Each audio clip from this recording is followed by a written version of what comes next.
Assalamualaikum warahmatullahi wabarakatuh.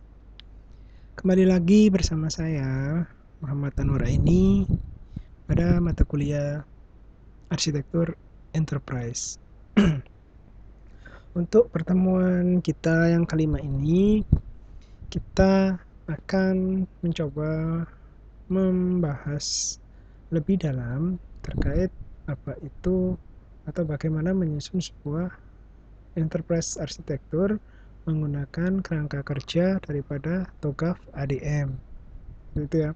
Jika pada minggu-minggu sebelumnya, mulai dari minggu pertama sampai minggu keempat, kita kemarin banyak disuguhkan, atau teman-teman mahasiswa lebih banyak disuguhkan teori. Mungkin ngantuk ya kalau kalian dengarnya, atau mungkin ada beberapa yang kurang paham. Maka di chapter 5 ini kita akan mencoba menyusun sebuah arsitektur enterprise secara langsung, yakni dengan cara praktek. Jadi kita jelaskan dulu nanti apa sih saja yang bisa kita lakukan ketika kita mau menyusun sebuah arsitektur enterprise. Nah, kalau kita tahu di dalam TOGAF sendiri itu ada, kalau nggak salah itu beberapa tahapan ya, 7 atau 8 ya, 7 atau 8 fase yang harus kita lalui ketika kita mau menyusun sebuah arsitektur enterprise. Jika kita kelompokkan di situ sudah saya lingkari berdasarkan, atau saya kelompokkan berdasarkan fungsinya. Itu ada beberapa tahapan-tahapan ya. Di situ kalau dari fase yang pertama, yakni fase preliminary atau fase persiapan, dan juga fase A, yakni fase art supervision, adalah lebih kepada bagaimana kita menentukan arsitektur konteks yang ada di dalam sebuah perusahaan. Sedangkan untuk fase BCD adalah fase arsitektur delivery, bagaimana kita mendelivery sebuah arsitektur yang ada di perusahaan. Dan untuk fase yang E dan F itu adalah fase transisi. Biasanya itu adalah fase-fase yang perlu dilakukan apabila kita mau melakukan transisi ke arah pengembangan arsitektur enterprise yang lebih bagus, seperti itu. Terus ada juga fase arsitektur government, yakni biasanya di dalamnya itu ada 2 fase ini nih, fase implementasi governance dan juga fase arsitektur change management. Itu adalah tahapan-tahapan bisa kita lalui ya. Seperti kita tahu, tahapan-tahapan ini adalah tahapan-tahapan yang wajib kita lalui ketika kita mau menyusun sebuah arsitektur enterprise menggunakan kerangka kerja TOGAF sendiri. Oke, kita masuk di fase yang pertama, yakni fase preliminary. Fase preliminary sendiri adalah fase yang mana dalam fase ini kita ini bisa melakukan apa sih, kan seperti itu. Di fase ini ada 2 yang bisa kita lakukan jika kita merujuk pada buku karya daripada penulis buku tentang TOGAF ADM ya, itu yang saya share kemarin di daftar pustaka.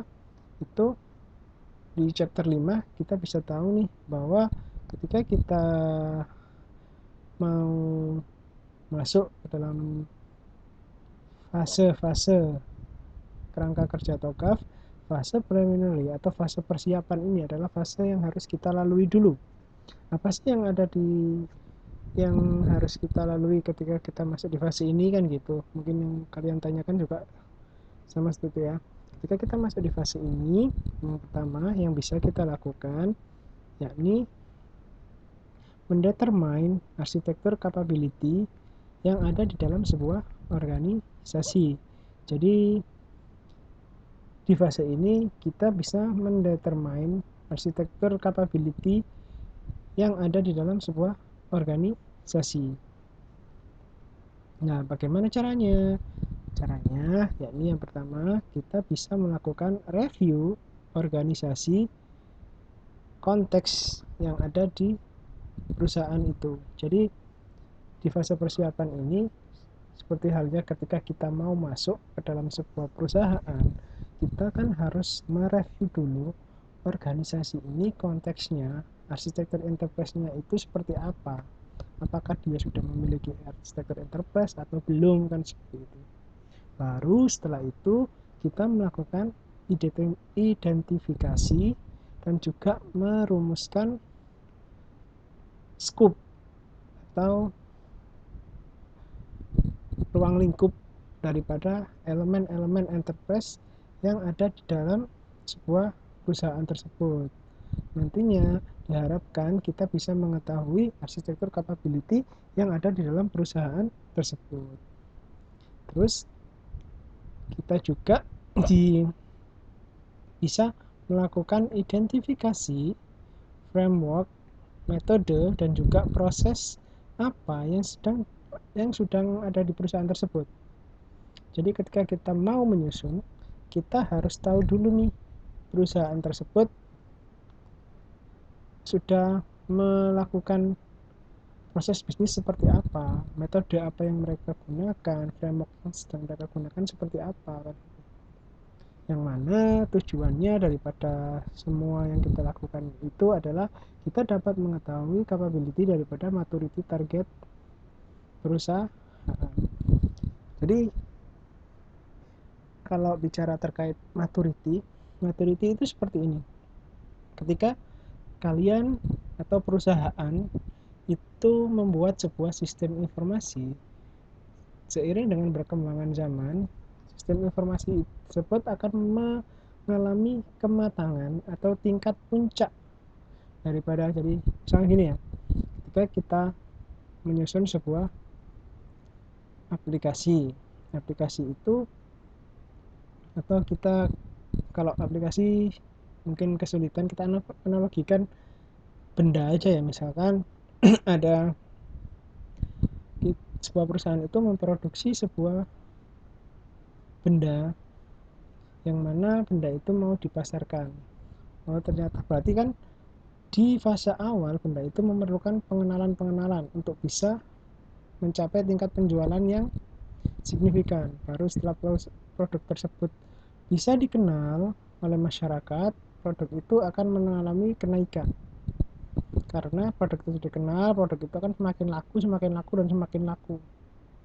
Akan tetapi di suatu kondisi tertentu, ketika itu sudah mengalami puncak daripada penjualan, tidak menutup kemungkinan nantinya benda ini akan tidak laku, sehingga akan mengalami penurunan dan akhirnya tidak laku, kan seperti itu. Nah, sistem informasi yang ada di perusahaan itu sama. Jadi ketika kita mau menyusun sebuah arsitektur perusahaan, arsitektur enterprise daripada sebuah organisasi, itu kita harus tahu bahwa sistem informasi ini nantinya itu diperuntukkan atau tingkat maturity levelnya itu sampai berapa tahun. Nah, di kemungkinan bisa mencapai tingkat maturity-nya itu seperti sampai kapan gitu.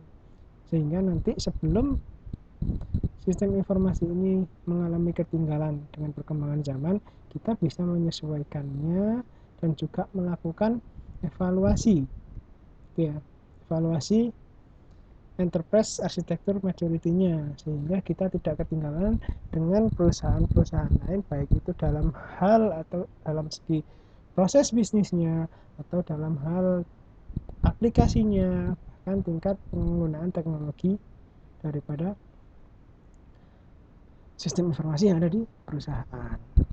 Sampai sini paham ya? Untuk fase preliminary adalah fase di mana kita melakukan persiapan sebelum kita masuk di, atau kita melakukan analisa terkait pengembangan arsitektur enterprise dalam sebuah perusahaan. Jadi pasti yang bisa kita lakukan ini tadi, determine arsitektur capability, establish arsitektur capability. Nah, ini yang kita lakukan ya seperti ini, bisa melakukan define establish organization modelnya. Kita juga mengetahui bagaimana detail prosesnya, detail resource-nya yang menggunakan, tools yang digunakan atau diimplementasikan itu apa aja, supportnya seperti apa aja, terus arsitektur prinsipilnya seperti apa lah. Ini ada beberapa hal yang bisa kita lakukan ketika kita masuk di fase preliminary.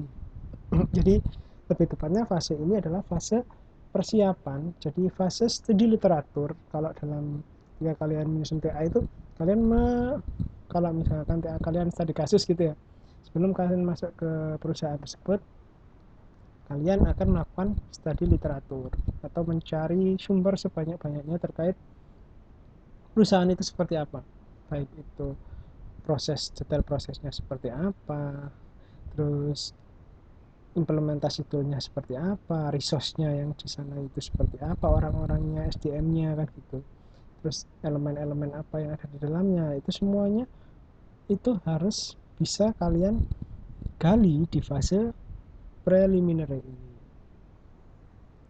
Oke ya, sampai sini paham untuk fase yang pertama. Oke, ini yang fase yang pertama tadi ya, fase preliminary, yang masih dalam satu konteks arsitektur konteks. Arsitektur konteks lainnya yakni fase yang pertama, yakni fase arsitektur visi atau vision arsitektur. Apa sih yang dimaksud itu, Pak? Arsitektur vision sendiri adalah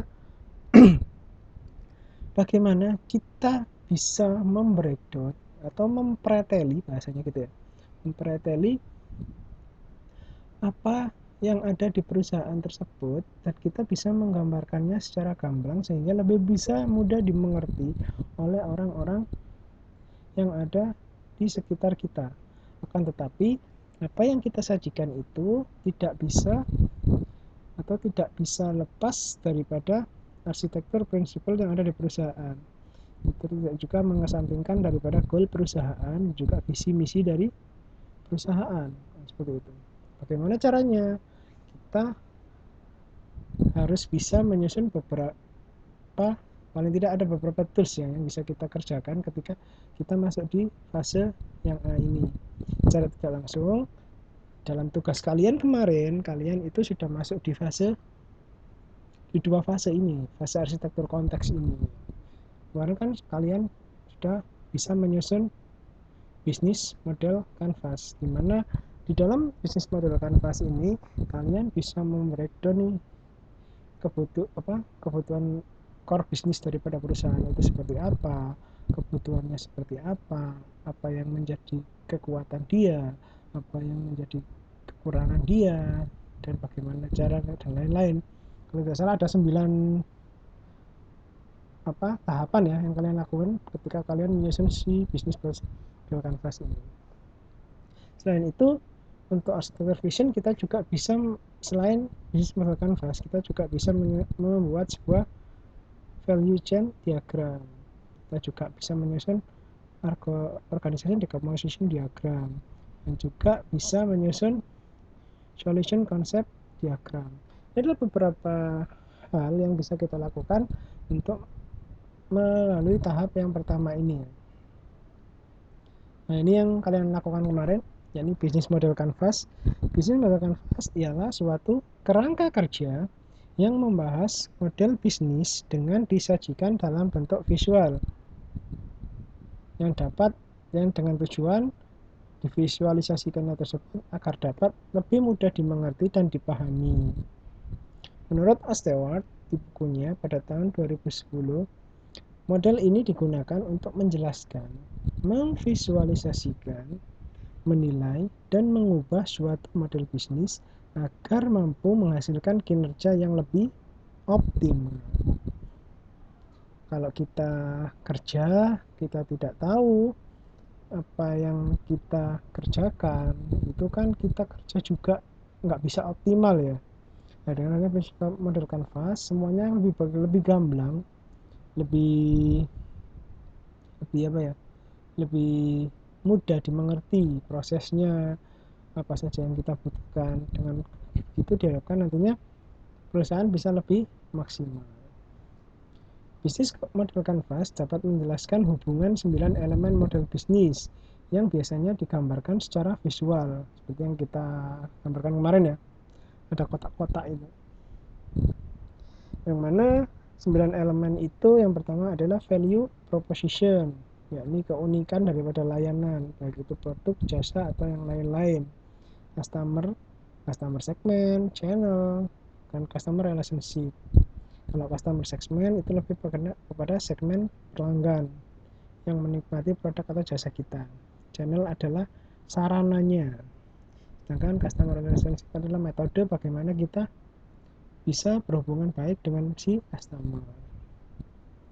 Sedangkan infrastruktur sendiri itu adalah key activities, adalah core bisnisnya, kegiatan apa yang utama yang dilakukan kita.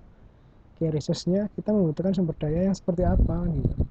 Key partnership-nya, pihak-pihak apa yang menjadi partner supaya perusahaan kita bisa berjalan dengan lebih baik kan gitu. Sedangkan finance-nya itu pemasukannya didapatkan dari kegiatan apa saja, terus pengeluarannya digunakan untuk pengeluaran apa saja. Itu adalah 9 elemen bisnis yang ada di bisnis model Canvas.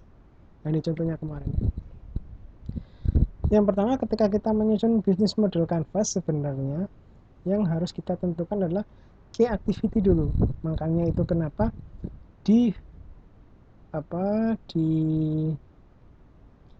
di PPT saya dulu, key activity ini kan saya beri gambar atau warna yang mencolok, karena key activity ini adalah hal pertama yang harus kita tentukan ketika kita mau menyusun sebuah bisnis model Canvas. Karena dari key activity kita akan tahu core bisnis perusahaannya itu berjalan seperti apa, baru nanti lain-lainnya itu nyusul gitu. Karena kita bisa membreakdown daripada key activity ini. Seperti itu ya. Kalian mungkin sudah paham karena kemarin sudah praktek untuk menyusun si bisnis model Canvas ini. Sedangkan yang mungkin belum kalian tahu di sini adalah value chain diagram. Value chain diagram ini adalah rantai nilai, yang mana dengan rantai nilai ini kita bisa mengidentifikasi dan menghubungkan berbagai aktivitas strategis daripada perusahaan. Sifat rantai nilai biasanya tergantung pada sifat industri dan berbeda-beda untuk setiap jenis perusahaannya. Jadi dalam bukunya Porter itu menjelaskan bahwa analisis value chain merupakan alat analisis strategik yang dapat digunakan untuk memahami secara lebih baik terhadap keunggulan perusahaan. Jadi kalau di value chain ini ada yang berbentuk kolom, kotak gitu ya, dan ada juga yang berbentuk horizontal. Jadi untuk di value chain ini yang berbentuk horizontal itu lebih kepada bagaimana penjelasan terkait infrastruktur kita bergerak, core bisnisnya di bidang apa, terus human resource manajemennya seperti apa, teknologi developmentnya yang sudah digunakan seperti apa, terus procurementnya yang dibutuhkan itu apa aja. Itu yang horizontal. Sedangkan untuk yang vertikal ini adalah lebih tepatnya apa yang kita lakukan ketika kita ada di sebuah perusahaan. Ketika kita di perusahaan sudah pastikan ada inbound logistiknya. Dalam hal ini ketika kita mau membuat sebuah perusahaan, otomatis kita akan memesan bahan baku. Nah, di sini itu inboundnya itu apa yang saja kita lakukan untuk bahan dasar melakukan proses bisnis atau operasi yang ada di perusahaan. Itu apa yang kita butuhkan, itu kita breakdown di sini.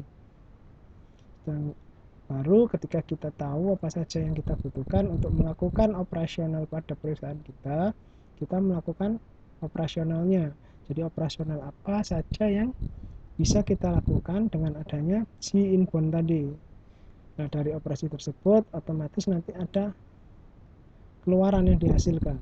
Misalkan di situ kita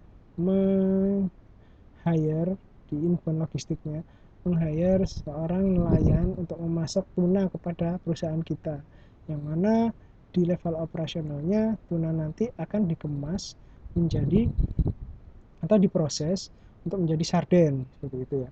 Nah, outbound logistiknya nantinya itu akan dikembangkan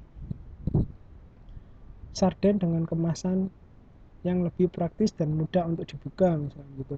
Itu adalah outputnya, atau outputnya itu lebih kepada apa ya, hasil daripada operasional tersebut. Lalu di situ juga nanti akan dibahas bagaimana cara memasarkan si outbound logistik ini. Ini dengan menggunakan marketing dan juga sales kan gitu. Nah, ketika barang sudah dipasarkan, berarti ada beberapa service yang diperlukan, baik itu service untuk menunjang marketing atau pemasaran tersebut, ataupun service yang digunakan untuk memanage supaya si customer itu akan kembali lagi untuk membeli di kita. Nah, ini adalah margin yang bisa kita lakukan atau kita deskripsikan ketika kita masuk di fase value chain ini, fase vision ini. Jadi selain ada bisnis model canvas, kita juga bisa menyusun value chain diagram. Jadi kalau bisnis model canvas bedanya itu lebih kepada keseluruhan perusahaan, sedangkan untuk value chain diagram ini lebih kepada part-partnya atau bagian-bagiannya bisa kita detailkan seperti ini. Oke, itu ya. Baru setelah dua fase tadi ya, dua fase ini kita masuk di fase yang ketiga nih, yakni fase bisnis arsitektur. Seperti di awal dulu, pada waktu awal perkuliahan, enterprise arsitektur itu intinya adalah ini nih, intinya adalah ini ya, bagaimana si perusahaan itu atau dapat menghasilkan sebuah blueprint organisasi atau cetak biru organisasi yang bisa menyelaraskan si blueprint tersebut dengan visi dan misi daripada organisasi, serta proses bisnis, baik itu dalam hal proses bisnisnya, teknologi informasinya, dan data informasi dan juga teknologinya. Kenapa di minggu-minggu sebelumnya saya membahas ini kan gitu. Jadi karena ini nantinya akan masuk di fase ketika kita menyusun sebuah kerangka arsitektur aplikasi kan seperti itu. Jadi ketika kemarin kita membahas layar-layar teknologi informasi, layar-layar enterprise arsitektur, baik itu ada layer data, ada layer aplikasi, layer bisnis, dan juga layer teknologi. Itu ada beberapa layer yang bisa kita breakdown untuk menyusun sebuah sebuah arsitektur enterprise gitu. Ketika kita menyusun sebuah arsitektur bisnis, paling tidak kita harus ada tiga part ini ya, yakni ada bisnis model canvas, ada value chain, dan juga ada bisnis proses. Ini adalah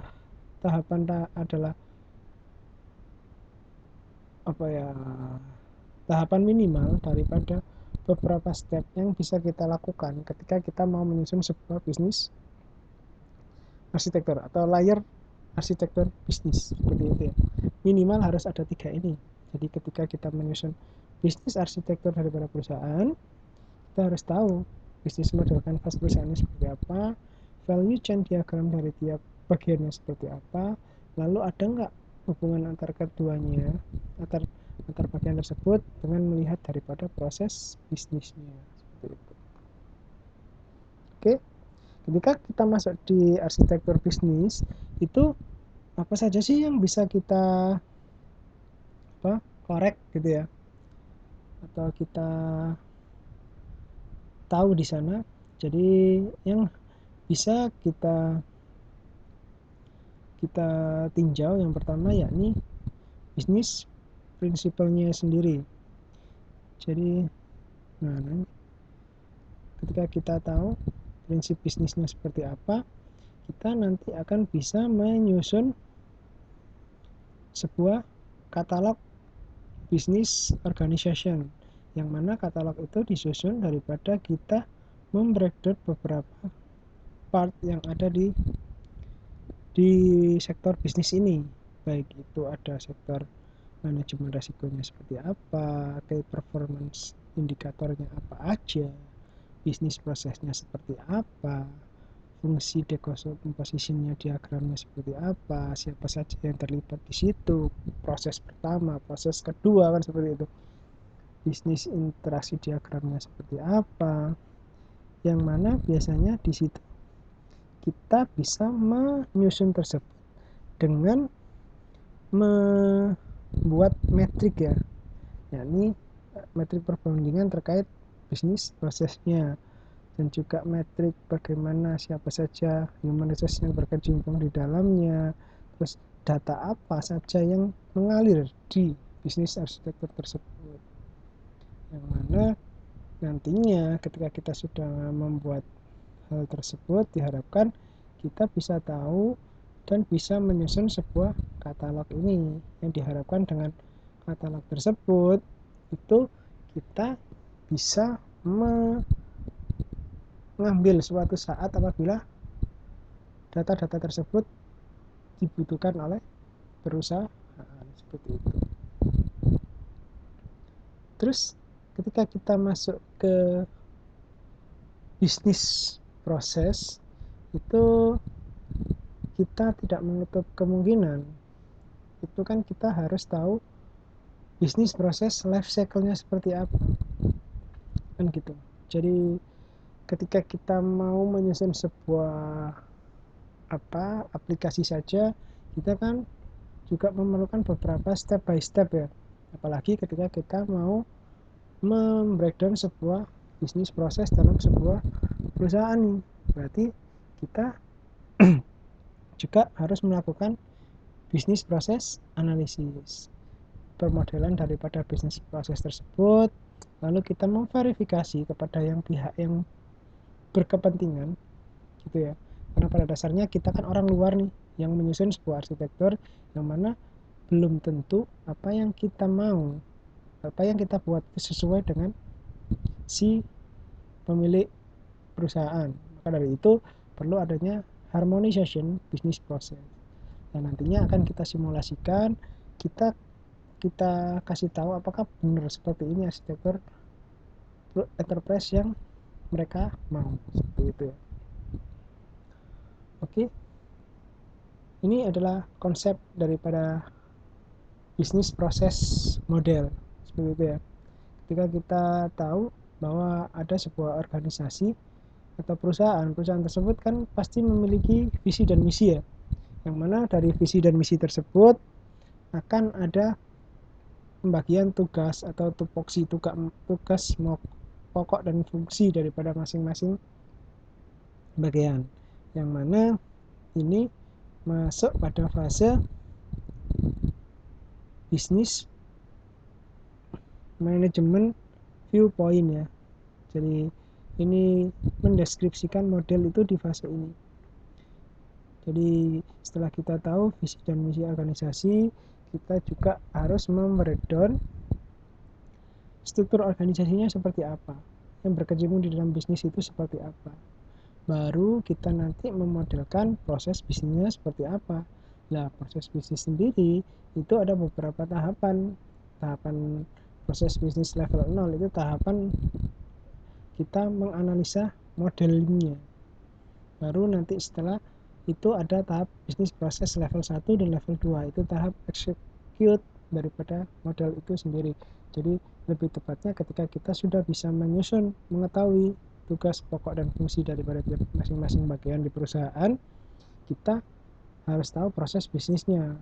Kan tetapi proses bisnis itu biasanya dari tiap bagian itu kan ada saling berhubungan nih, maka dari itu ada bisnis proses yang saling berketerkaitan, yang mana itu biasanya digamakan dengan bisnis proses level 1, level 2. Nah, itu sama seperti ketika kalian dulu menyusun sebuah DFD gitu ya. Kan dulu kalian mungkin sudah pernah dapat ya mata kuliah analisis dasar dan desain sistem informasi, yang mana ketika kalian mau menyusun sebuah aplikasi, kalian juga harus memodelkannya menjadi beberapa level kan seperti itu. Nah, itu di perusahaan itu juga sama seperti itu. Oke, ketika kita mau membreakdown sebuah bisnis proses model, yang pertama adalah bisnis proses analitik.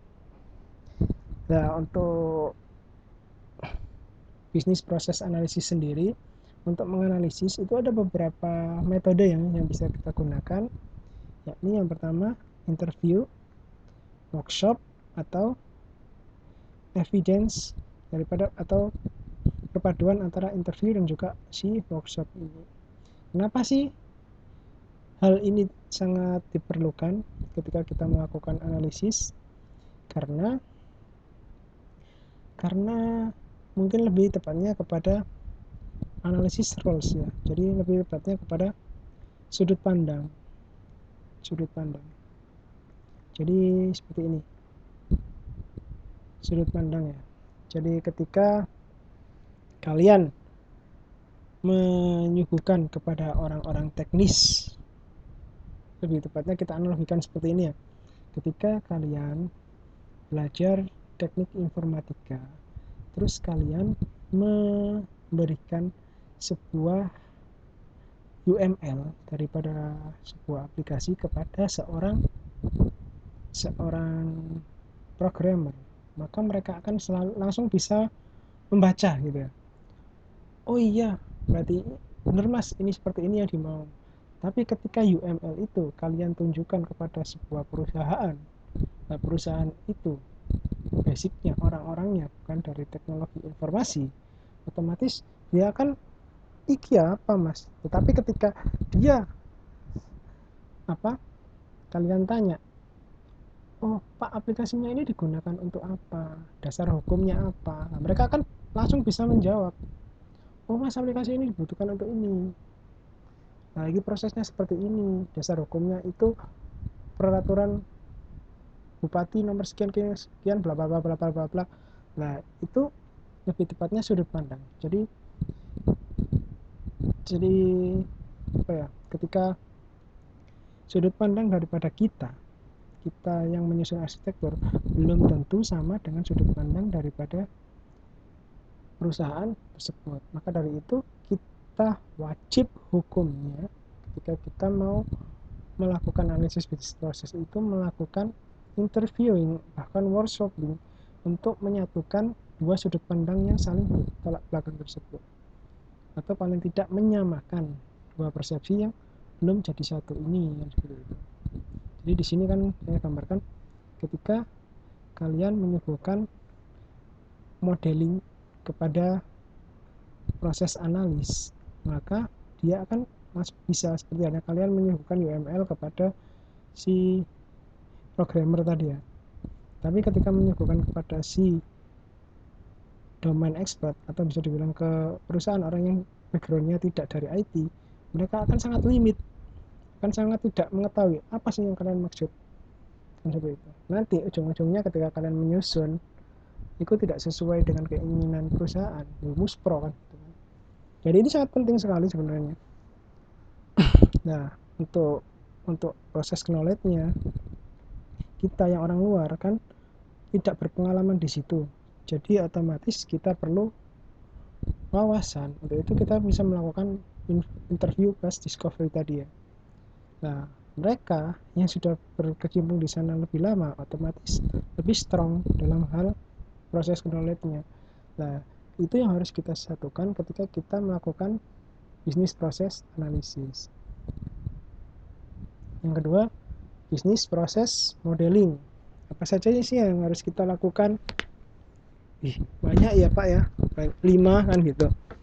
Jadi ketika kita melakukan bisnis proses modeling, beberapa tahapan yang harus kita tidak boleh kesampingkan, yakni kita identifikasi dulu nih proses boundarynya seperti apa, aktivitasnya seperti apa, event-eventnya apa, ada nggak, siapa sih aktor-aktor yang berkecimpung di situ kan gitu. Terus control flow-nya seperti apa. Control flow itu jadi ketika ada bagian itu yang saling berhubungan atau aktor itu bisa me, apa ya, bisa mengakses daripada aktiviti-aktiviti yang bisa dilakukan apa aja, itu control flow-nya itu seperti apa. Nah itu kita bisa mengidentifikasinya sebelum kita melakukan pemodelannya gitu. Dan kita juga tidak boleh mengesampingkan identifikasi daripada bagian-bagian elemen yang lebih kecil. Itu adalah ketika kita bagaimana memodelkan sebuah bisnis prosesnya. Baru setelah kita memodelkan, itu kita akan melakukan bisnis proses verifikasi. Apa yang kita modelkan tadi, apakah sudah sesuai tidak dengan perusahaan gitu. Jadi kita melakukan rapat-rapat kecil, apakah sudah sesuai apa tidak, apakah ini yang diinginkan perusahaan atau tidak. Nah, itu sangat penting. Tujuannya yakni untuk mengkonfirmasi proses bisnis model yang dibuat supaya sesuai dengan kebutuhan daripada visi dan misi organisasi. Nah, untuk itu maka kegiatan harmonisasi dan sinkronisasi antara proses bisnis pada setiap level itu harus ada harmonisasinya, sehingga nanti terciptanya pola redundansi proses bisnis. Seperti itu ya. Itu daripada proses harmonisasi sendiri. Baik itu ada redundansi sekuensial, hierarki, kategori, ataupun duplikasi. Kalian bisa baca sendiri. Baru setelah itu kita kan tadi awalnya kan sesuai ya. Terus baru setelah itu kita lakukan proses simulasinya. Karena tidak menutup kemungkinan ketika kita melakukan simulasi ada beberapa part yang mereka ingin upgrade atau mereka ingin evaluasi seperti itu.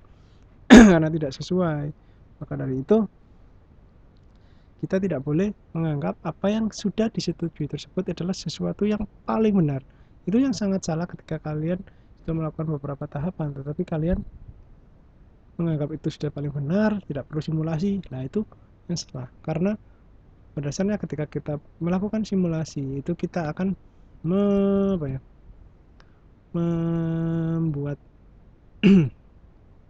atau meyakinkan benar-benar ini nih arsitektur bisnis yang mau kita tawarkan ke jenengan-jenengan semua di perusahaan sudah sesuai dengan visi dan misi perusahaan kalian kan, seperti itu.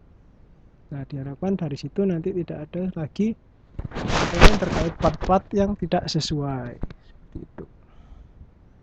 Oke, untuk lebih jelasnya bagaimana cara menyusunnya itu kita akan belajar dari modul ya. Ini ada ada modul yang sangat bagus yang bisa kita pelajari. Bagaimana kita menyusun tahapan-tahapan itu, 3 tahapan awal tersebut itu dengan menggunakan tools yang kita namakan yang kita pada awal pertemuan dulu sudah kita jelaskan ya, bahwa kita nanti akan untuk permodelannya akan menggunakan Archimedes tool. Oke. Nah, bagaimana cara menggunakannya? Ini sudah saya tuliskan ke dalam sebuah modul ya. Jadi kalian nanti sudah tak share, kalian juga sudah bisa baca mungkin minggu depan. Jadi di sini kalian akan tahu sedikit pendahuluan, dan juga di sini ada beberapa tahapan mulai dari cara bagaimana menginstal aplikasi Archimate tersebut.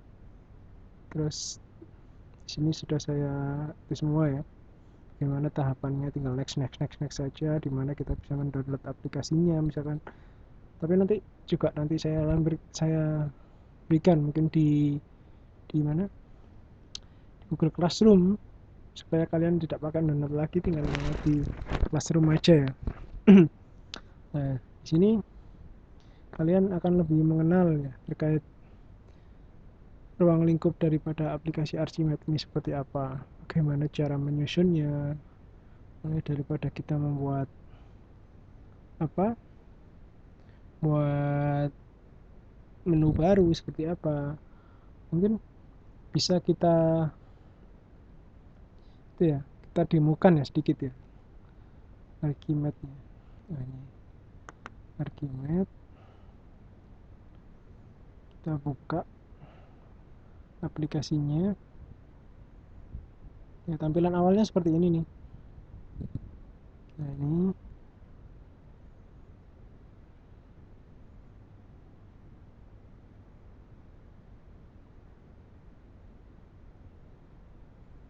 maaf ya, agak lemot komputernya emang. Jadi sambil nunggu kita lanjut ya. Jadi ini tampilan awalnya.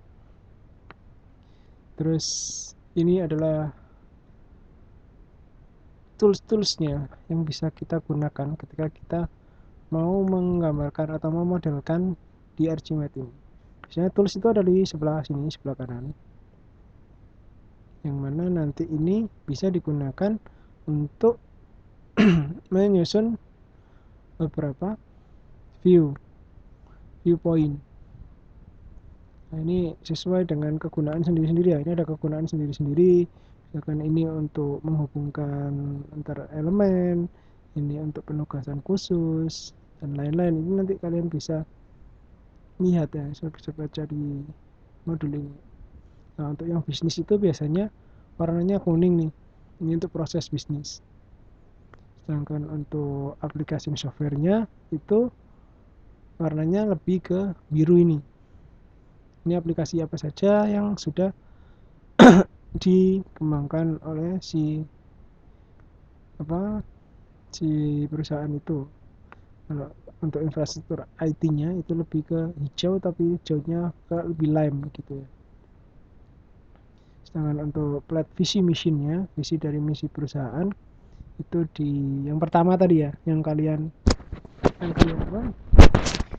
pelajari di awal tadi, yakni fase preliminary sama fase visi, itu yang lebih ke ini merah pink sama yang biru. Itu ada goalnya seperti apa saja stakeholder yang berperan, siapa saja itu masuk di plat visi mission ini. Oke, bagaimana cara membuat sebuah model baru? Itu seperti ini ya. Kita buka, ini Archimate-nya sudah. Nah, ini kita buka file baru aja. Jadi ini file new model kosong ya, model kosong baru. Nah, ini adalah tampilan awalnya. Nah, kita bisa menamakan, misalkan ini apa, perusahaan kecimpring gitu misalkan gitu ya, kecimpring. Lalu dari situ kita langsung masuk di develop view-nya. Misalkan kita mau membuat sebuah view terkait untuk apa ya, untuk struktur organisasinya seperti itu ya. Nah, itu kita bisa nih new Archimate view. Nah, ini yang pertama, nanti kita bisa namain struktur organisasi perusahaannya. Nah, itu kalau struktur organisasi di perusahaan itu biasanya kita pakai yang pink work pack. Ini deliverable-nya seperti apa, implementation event-nya seperti apa, kan gitu. Jadi ini struktur organisasi, misalkan di sini ada siapa? Ada CEO. Di bawah CEO ada misalkan manajer. Lalu di bawah manajer ada supervisi produksi. Jadi ini itu sebenarnya sama ketika kalian membuat DFD pada UML, ketika kalian membangun sebuah aplikasi gitu ya. Bedanya ketika bedanya kalau di DFD itu kalian hanya membuat untuk apa ya? Untuk satu aplikasi gitu loh. Dengan ini yang kalian buat itu nanti itu apa? Satu enterprise, satu perusahaan gitu. Supervisi itu supervisi apa ya? Marketing misalnya. Bisa juga di copy seperti ini. Nah, ini supervisi gudang gitu. Supervisi dan atau inventory gitu. Nah, ini bisa kalian buat hubungannya masing-masing, misalkan dari CEO ke manajer. Nanti manajer yang memberikan tugas kepada si supervisi gudang misalkan gitu ya. Nah, supervisi gudang nanti misalkan akan ini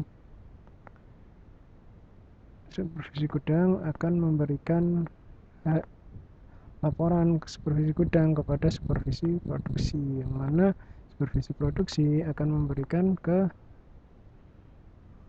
laporan terkait barang produknya itu ke supervisi marketing misalkan gitu. Nah, nanti ketiganya ini memiliki tugas lapor ke manajer misalkan gitu. Misal ya ini ya, nanti kalian bisa cari sesuai itu, sesuai kebutuhan perusahaannya kan seperti itu. Nah, ini juga kalian bisa untuk itunya bisa kalian namai ya sesuai dengan misalkan ini kasih nama. Maaf ini agak lemot ini komputernya. Jadi misalkan di sini nih name dikasih nama apa, melapor. Nah, ini kan seperti ini. Nah, ini adalah contoh ketika kita membuat sebuah struktur organisasi di sebuah perusahaan. Dan untuk proses bisnisnya nanti kalian bisa menggunakan si ini nih, aplikasi ini. Nah, ini semuanya sudah saya tulis di sini ya, di modul bagaimana kita menggunakan aplikasi Archimedes ini, bagaimana cara membuat sebuah analis stakeholder, bagaimana contohnya, hubungan antar relasi daripada tiap bagiannya. Ini semuanya sudah ada di modul. Misalkan ini stakeholder, isinya itu ada komite, komisaris, direktur dalam satu grup stakeholder, yang mana stakeholder ini mempunyai tugas mengklarifikasi ini ya, ke tipe goalnya, tujuan perusahaan itu ke tipe B seperti itu. Nah ini semuanya sudah ada, bisa dijelaskan ini. Nah dari mana Pak data-data itu? Data-data ini sebenarnya diambil daripada data di value chain management dan juga bisnis BMC yang kalian buat kemarin. Karena ketika itu dan kalian kan bisa tahu nih arahnya, cara kerjanya seperti apa perusahaan kalian. Jadi kalian bisa memodelkannya hal tersebut. Nah ini bisnis proses modelnya, contohnya seperti ini ya. Ini fungsi-fungsinya, kalian bisa nanti bisa baca. Nah misalkan ini contohnya. Ini untuk pelayanan keperawatan, misalkan di sebuah rumah sakit atau puskesmas gitu ya. Pendaftar mengantar data, yang petugas mengantar data, memberikan data ke petugas. Petugas nanti perawat yang akan melakukan pemeriksaan, yang mana hasil dari pemeriksaan akan dibawa ke dokter. Nah, ini tahapan-tahapan ini adalah tahapan-tahapan proses bisnis daripada sebuah organisasi, yang mana bisa kalian gambarkan nantinya ya dengan menggunakan atau dengan bantuan si Archimedes ini. Seperti itu. Oke, sampai sini dulu ya. Nanti kalian bisa baca, mungkin ada yang kurang bisa kalian mengerti, kalian bisa tanyakan langsung di di kolom Google Classroom ataupun bisa langsung via grup seperti itu ya. Baiklah, untuk pertemuan kita pada minggu kelima ini kita cukupkan sampai bisnis proses model dulu. Nanti minggu ke depan kita akan lebih mendalam terkait bagaimana aplikasinya, bagaimana di arsitektur aplikasi dan arsitektur teknologi informasi. Jadi di minggu ini yang kita pelajari itu ini ya, kita dapat ini, kita dapat ini. Oh sorry, kita dapat ini fase preliminary, kita dapat arsitektur dan juga dapat bisnis. Minggu depan kita belajar ini. Oke, sampai di sini saya cukupkan ya untuk materi kita pada minggu ini. Terima kasih kalian sudah sempatkan untuk hadir untuk bisa mengikuti perkuliahan, dan semoga apa yang kita kerjakan atau kita ikuti pada pertemuan kita kali ini bisa memberikan manfaat buat kita. Terakhir saya ingin menyampaikan terima kasih. Semoga apa yang kita sampaikan atau kita pelajari pada minggu ini itu akan bermanfaat buat kalian ke depannya. Saya akhiri. Assalamualaikum warahmatullahi wabarakatuh.